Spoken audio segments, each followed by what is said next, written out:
Baik saudara, seterusnya kita ke Bumi Kenyalang. Fokus hari ini Sarawak prihatin dalam membangunkan modal insan dengan mengutamakan pendidikan. Kita langsung saja bersama Bu Mawin di Kuching, Sarawak. Silakan Bu Ma. Terima kasih Zahira. Sarawak prihatin dalam membangunkan modal insannya untuk menjadi negeri berpendapatan tinggi menjelang 2030. Timbalan Menteri di Jabatan Premier Sarawak Hal Ehwal Korporat, Penerangan dan Unit Komunikasi Awam Sarawak, Dato' Abdullah Saidul berkata, ke arah itu salah satu perkara utama yang diberi perhatian oleh kerajaan adalah pendidikan.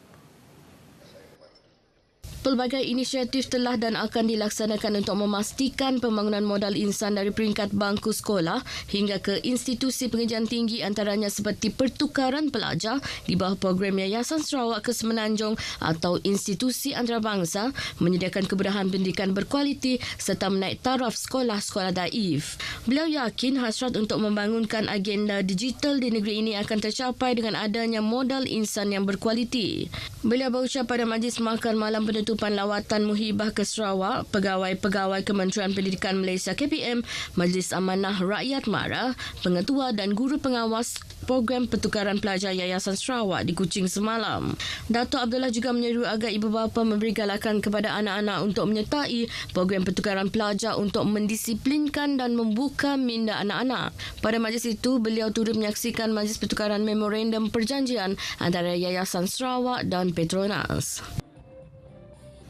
Baik, Persatuan Orang Kurang Upaya Fizikal MIRI POKUFM sentiasa proaktif dalam menjalankan pelbagai aktiviti antaranya menyediakan tempat penginapan sementara ataupun homestay kepada ahli-ahlinya.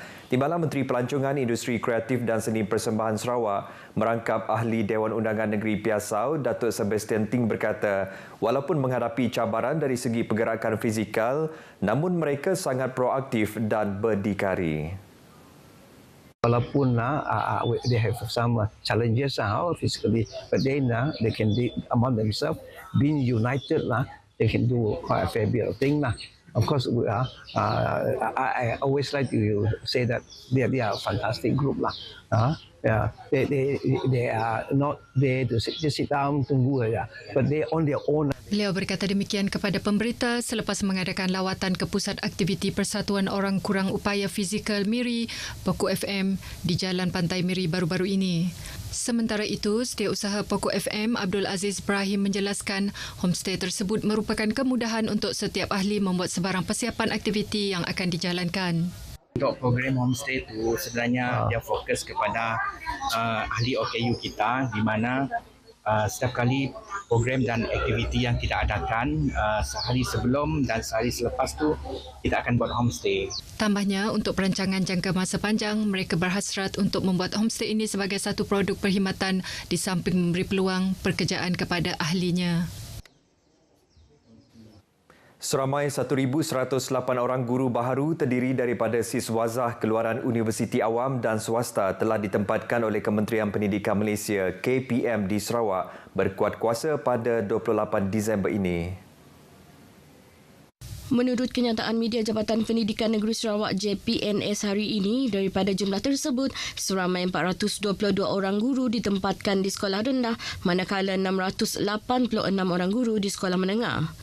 JPNS dalam kenyataannya mengucapkan terima kasih dan setinggi-tinggi penghargaan atas keprihatinan pihak KPM, Kementerian Pendidikan Inovasi dan Pembangunan Bakat Sarawak dan Suruhanjaya Perkhidmatan Pendidikan SPP Cawangan Sarawak dalam membantu mengatasi masalah kekurangan guru di Sarawak.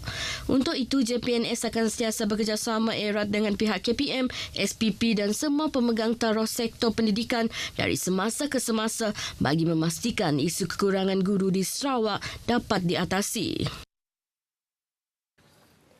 Operasi mencari dan menyelamat cari lamat seorang nelayan Indonesia yang disyaki hilang di perairan Pulau Bruit oleh pasukan penyelamat masih belum menemukan sebarang petunjuk baharu.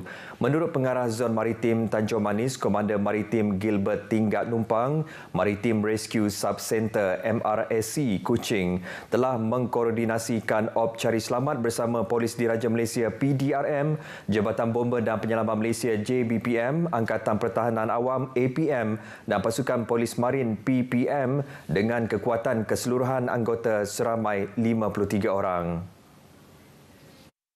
Jelasnya, keluasan sektor pencarian merangkumi 95 batu nautika persegi di sekitar utara Pulau Bruit dan pesisir pantai. Beliau dalam kenyataan medianya memberitahu keadaan laut dan cuaca di lokasi kejadian baik dengan kelajuan angin 30 hingga 40 km per jam dan ketinggian ombak 1.5 hingga 2.5 meter. Sebanyak 3 aset telah diatur gerak dalam op cari lamat tersebut melibatkan aset maritim Malaysia dan pasukan polis marine. Dengan mengambil kira jumlah keluasan sektor pencarian sehingga hari ketiga iaitu 168 batu persegi dan masih tiada sebarang petunjuk, op cari lamat telah ditamatkan dan pangkalan hadapan cari lamat PHC dibubarkan pada pukul 5 petang semalam. Maritim Malaysia merakamkan penghargaan kepada semua agensi sahabat yang terlibat dalam op cari lamat tersebut. Op cari lamat ini akan disambung semula sekiranya terdapat sebarang penemuan baharu. Baik saudara, perkongsian itu tadi mengakhiri berita dari Sarawak, dari sungai hingga ke segara. Palestin pasti merdeka. Baik, kita kembali bersama Zahira di Angkasa Puri untuk berita seterusnya. Zahira, silakan.